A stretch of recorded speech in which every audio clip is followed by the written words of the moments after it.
On Saturday, February 15th, Jack Catterall will take on Arnold Barbosa Jr. in the WBO lightweight title Eliminator. These two men are on a trek toward a world title, and it means everything for both in a very evenly paired match. Let's talk about the possibilities of this outcome.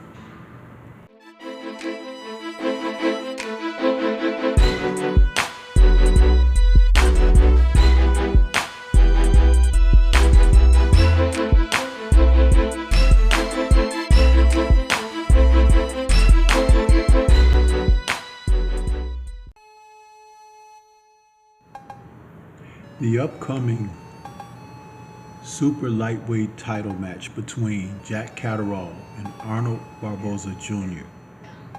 could be underestimated as far as the quality of this matchup, because both men share similar characteristics and qualities but are from differing parts of the world.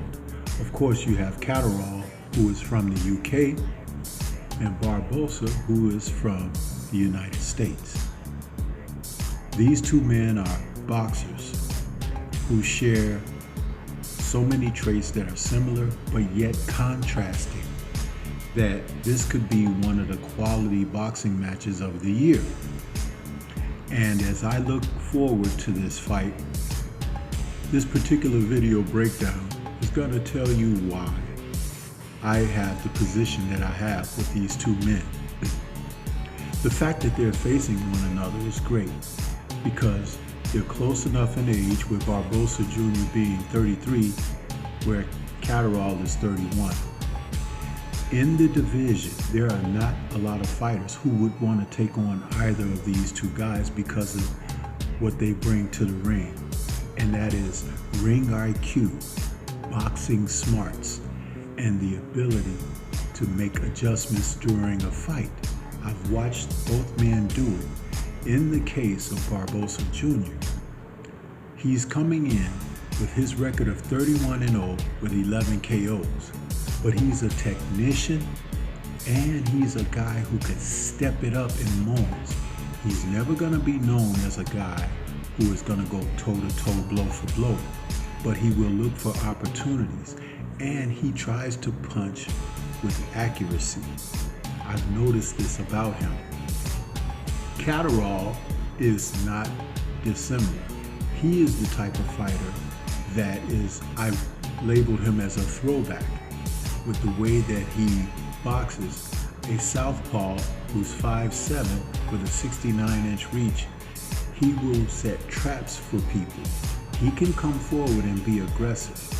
But what he does in fights is typically get opponents to come after him, and then he can choose to pick them apart. Something similar that Barbosa does at 5'9" and a 72-inch reach. His advantage in this fight against Catterall will be his jab. He is known to use the jab. He will work behind it, showing a great deal of discipline. Against Jose Carlos Ramirez, back in November of 2024, he executed that perfectly and went on to a unanimous decision.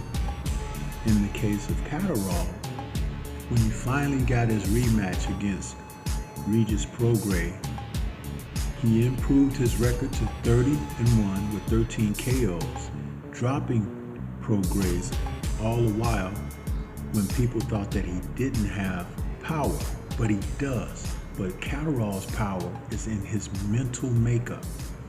That's something that people overlook. Barbosa Jr. brings the same qualities. He could have been a stand-in sub back in April of 2024 if Haney had elected not to go through with his fight with Ryan Garcia. And overall, this fight is so close, I could see it being a split decision. But Barbosa Jr. should be respected for what he brings to the ring. And he has dog in him. You're not going to just be able to push him around. Same with Catterall. Even though Barbosa has said at their presser that he thinks that Catterall isn't on his level and things of that nature, the barbs that they've thrown back and forth to one another make for more entertainment, because it's going to be who can impose whose will. Catterall has an advantage also with the fight being in the UK. But overall, I see a split decision coming down. What do you think? This is Stormy B-Man. Shout out to the mighty LDBC and Liberated Perspective, a third eye view of the world. For more content such as this, please like, comment, subscribe, and share. Leave comments and let's discuss.